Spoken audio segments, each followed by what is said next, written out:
Hey everyone, we're Gabbi, Karim, and Jules. And you're listening to the Making of an Incredible MD podcast by Allied to Health. Last season we took you behind the scenes of some of our mock MMI stations. So we've talked about the GAMSAT and we've talked about the interviews. So now on to the next step. This season we're talking all things getting ready for med school. We will be running you through what a day in the life of a medical student looks like, what study techniques to know about, what your career is going to look like, and much more. So stay tuned and get ready to get med ready. Hey everyone, it's Gabbi here. And Karim. And welcome back to the latest episode of the Making of an Incredible MD podcast by Allied to Health. So on today's episode, we're talking all about what universities actually want from their medical students. And before we get started, we'll just get Karim. Did you want to do an acknowledgement of country today? Yep. So I'd like to acknowledge the traditional owners of the lands on which we are recording this episode today. For us, that's the Wurundjeri people of the Kulin Nations. I'd like to pay my respect to their elders past, present and emerging, as well as any Aboriginal and or Torres Strait Islander people who might be listening to this episode today. Great. Thank you for that, Karim. So yeah, today's episode is all about what universities actually want from their medical students. So what are they looking for in their applicants, which makes them decide, yeah, that's the one. So Karim, why are we doing this episode today?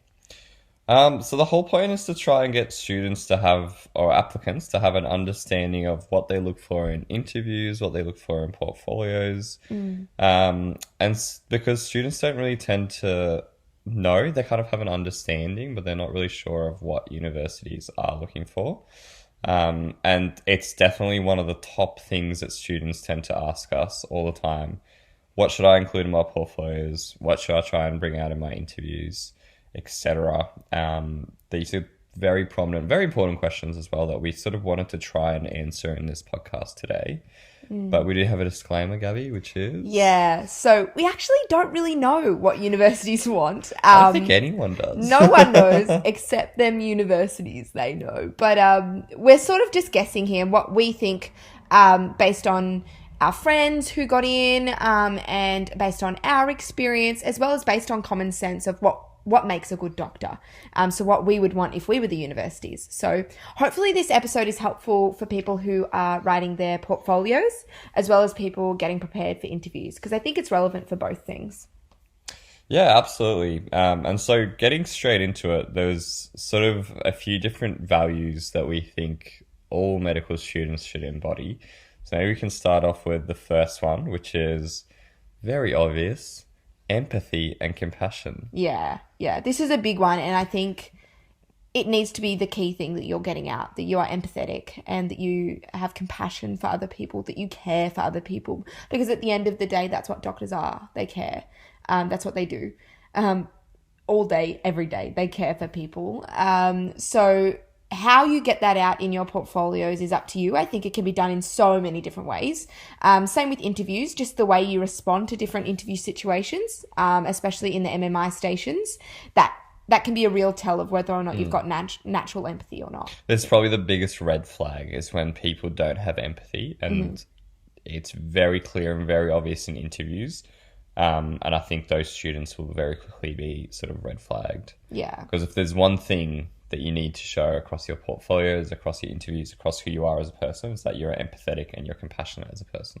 For sure. In our mock MMIs, the best responses, in my opinion, are the students that start their response with some sort of empathy, something to show that I'm caring about these people in these situations. That may be harder to get across in portfolio, but I think it's just, if you can demonstrate some sort of experience that you've had where you've cared for others, where you've done something not just because you want it, not just for your own personal gain, something like volunteering, that can show that empathy as well and compassion for others, I think. Yeah, absolutely. And when you stop and think about why this is such an important quality to show off and show that you have this quality, and it's something that you should sort of try and instill in yourself in everyday practice, in everyday sort of as who you are as a person. But the reason why it's so important to show is because the last thing that the interviewers or the portfolio markers are going to do is give someone a med spot if that person doesn't show compassion, because that person one day will be a doctor. And the most important thing to have as a doctor is to be compassionate and empathetic. For sure. And that sort of goes into the next point about being a well-rounded person. Having a life outside of medicine is so important. It makes you a whole person. It makes you able to communicate with different people from different backgrounds and sort of empathize with them, as well as, being able to relate to different patients because you can relate to them on a level that is outside of their condition. It's so important. It's so important for your mental health as well. And also because otherwise we'll just have robots as doctors. Why not? Why not have that? Why not? Exactly. Like you can be a huge bookworm.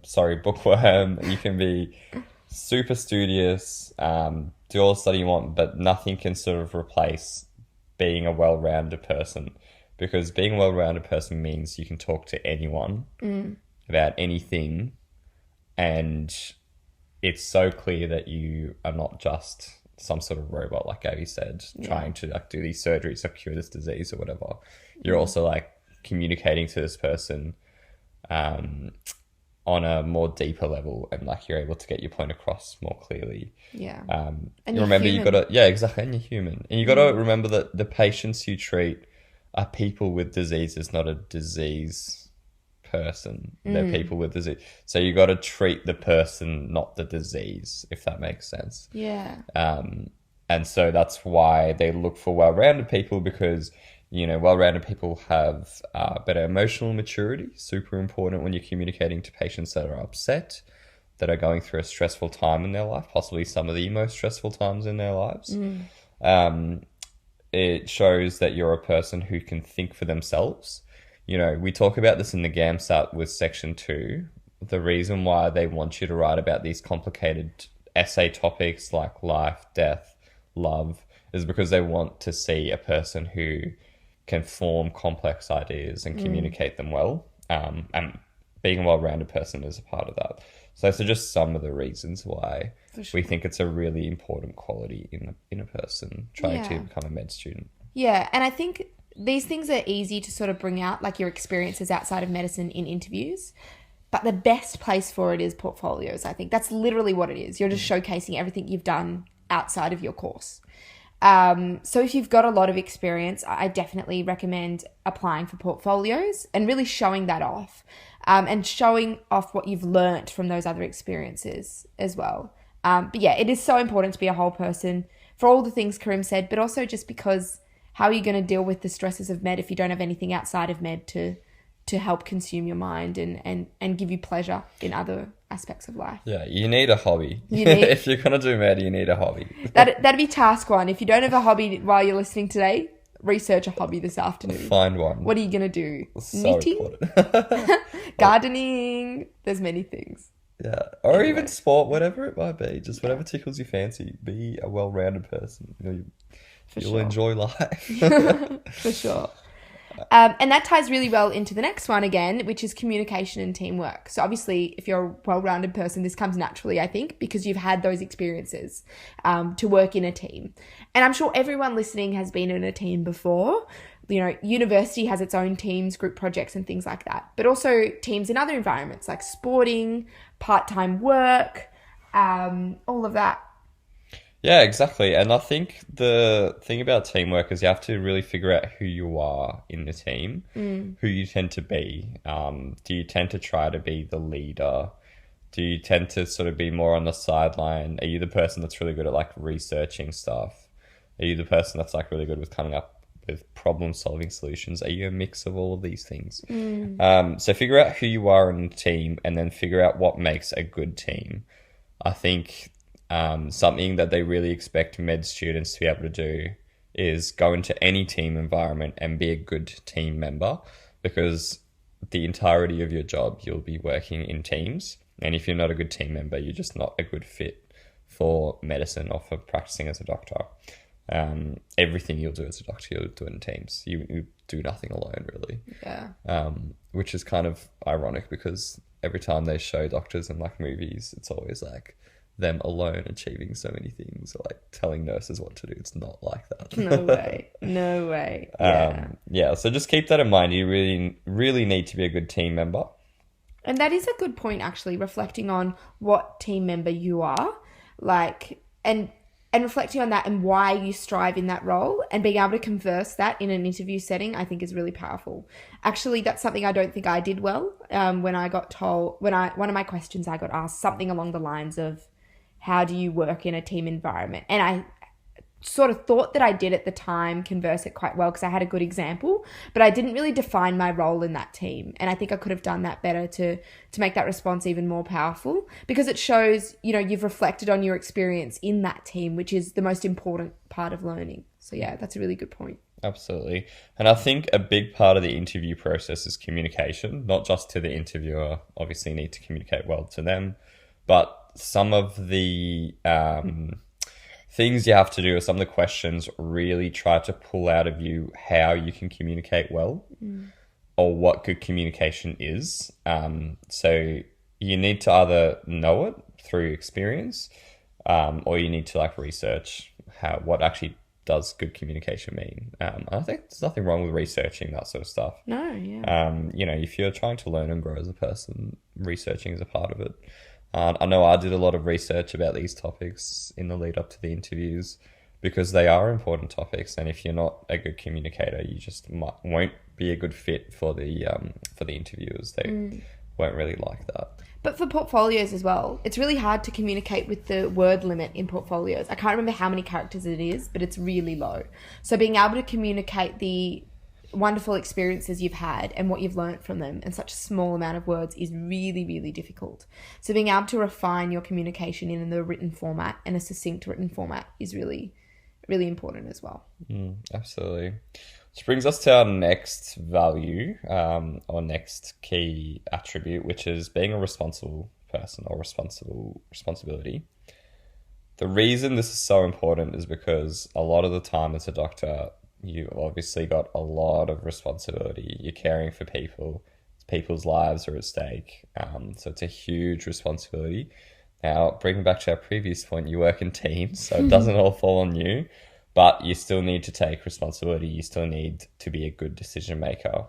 So what does it actually mean to be a good decision maker?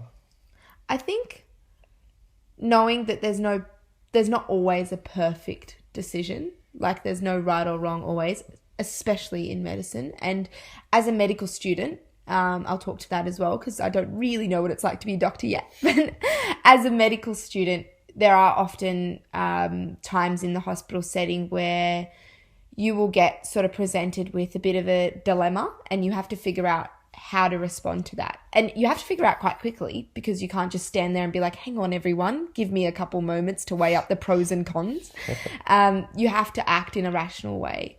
And I think it's about having a moral compass. And you can tell when people have a moral compass. And everyone's moral compass might be slightly different, because our personal values and priorities and experiences all shape our own morality, I think. But being able to be confident in your moral compass to make the right choice in that moment is really important, I think. So being able to sort of converse that in the interview environment when they give you an ethical dilemma as to how you would make an appropriate decision, but also in the portfolio as well. If you can include some sort of element of, this is when I made a big decision in life and this is how I learned from it, or this is how it shaped me. I think that's really great as well. Yeah, and being the sort of person that when they take a decision, they also take responsibility for it. For sure. I made this decision. I know what the consequences were or are, and this is what the consequences have been. Mm-hmm. And I accept those because that was a decision I made, and then taking responsibility for that, whether or not it was a good or bad decision. Absolutely, yeah. Not lying is a big thing. They say this all the time in medicine, and it sounds like pretty obvious to not lie when you're a medical student or a doctor, but sometimes the pressure of the environment, you want to sugarcoat things, you want to hide the truth if it is, upsetting or harmful. But, being a responsible decision maker is that, absolutely owning up to that. Yeah. Which leads us to sort of our last value that we think is really important for medical students, which is being a resilient person. Yeah. So what do we mean by that? Basically just being able to deal with stressful situations. Medicine is hard. It's really tough. Yeah. And it's so hard to balance medicine with everything else going on in life. However, everything else going in life helps you balance medicine. So it's about figuring out what makes you resilient, what helps you deal with stressful situations. We've all dealt with stressful situations of different kinds. So being able to show that off in your interview as well as the portfolio, saying like, this is this really hard thing that I had to go through and this is how I dealt with it and this is what I've learned from it and this is how I will apply that in the situation of medicine, I think is really important, because so many people burn out in med and they don't want to include an applicant if they're going to burn out. Or if not necessarily if they're going to burn out, but the sort of person that just doesn't know how to deal with stress. I think a really big part of the application process is trying to find people who are good at managing stress, because it can be really, really difficult to study medicine and try to balance everything else, like Gabby was saying. Yeah. And yeah, in terms of being a resilient person, remember, it's also not just being resilient for yourself, it's being resilient for others as well. Doctor, you have to be a very strong person for yourself and for your patients. So oftentimes that means being resilient for them, or helping them get through tough things. And that includes your patients, but also your colleagues as well. So being a good team member, like we mentioned before, but also being resilient in the team environment itself, helping the team get through tough situations. Yeah, for sure. But we've said a lot of things, and as we said at the beginning, this is just what we think is most important based on our experiences, the people we know's experiences, and also just what we think makes up good doctors. But we have heaps more sort of resources at Halad that you can look to for support when writing your portfolio. We have a portfolio writing event coming up. However, once this episode is up, I think the event would have already passed, but it will be recorded and posted on YouTube as well. So check that out, as well as other upcoming free Halad events, like information about interviews and MMIs, as well as we have mock MMIs at Halad, which we started last year. So keep an eye out for when that season starts. Yeah, the MMI mock exams are really, really useful for students because we don't tell you how to answer questions or what to say, and we will always stand by that because we believe that we shouldn't sort of shape people's responses, and people shouldn't have learned, memorized responses.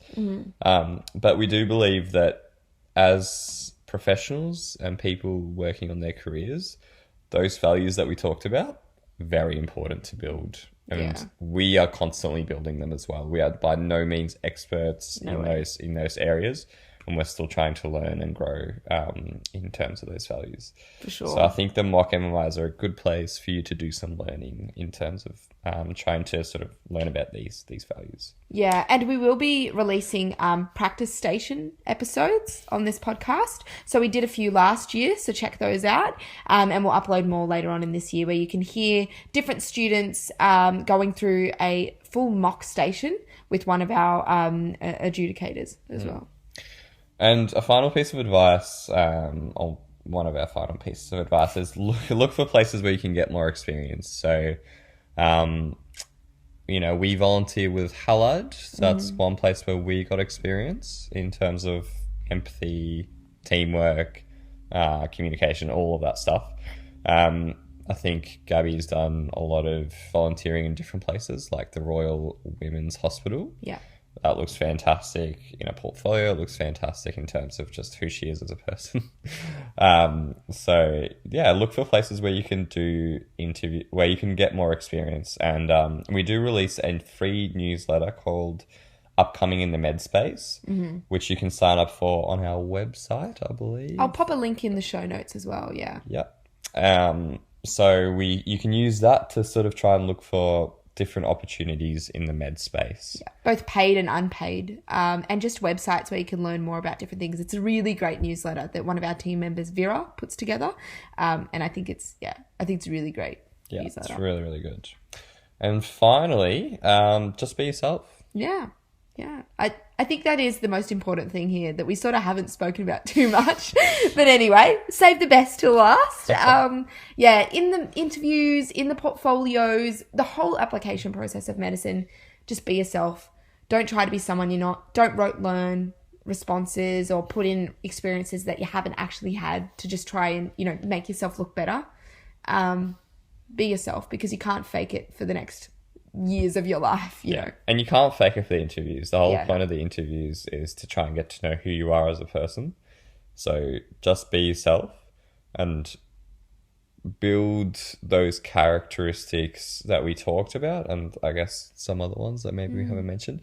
But at the end of the day, just always be yourself and don't lie and don't try to be someone that you're not. And just be nice. Be a nice person. Be kind. Be nice to the interviewers. Be nice to your colleagues. Yeah. Be nice to your friends. Yeah. And I think that's a good point to end on. Just be nice. Just be nice. Please be nice. All right. Well, thank you so much for listening, everyone. We'll see you in the upcoming episodes. Keep an ear out for some of those events that are happening at the Halad Facebook page. We'll release those events. And keep an ear out for our panel episodes as well that are coming up, for all those students from the different universities, giving you an insight as to what it's like to study medicine at their particular uni, which I think are very useful episodes. All right. Well, thank you, everyone. We'll see you next time. Thank you. Thank you for listening to the Making of an Incredible MD podcast by Halad to Health. Please like, share, and subscribe to help spread the word about our podcast. And we'd love to hear your feedback. So send us an email or message on Facebook. All of our links are in the show notes. Thanks. We'll see you next time.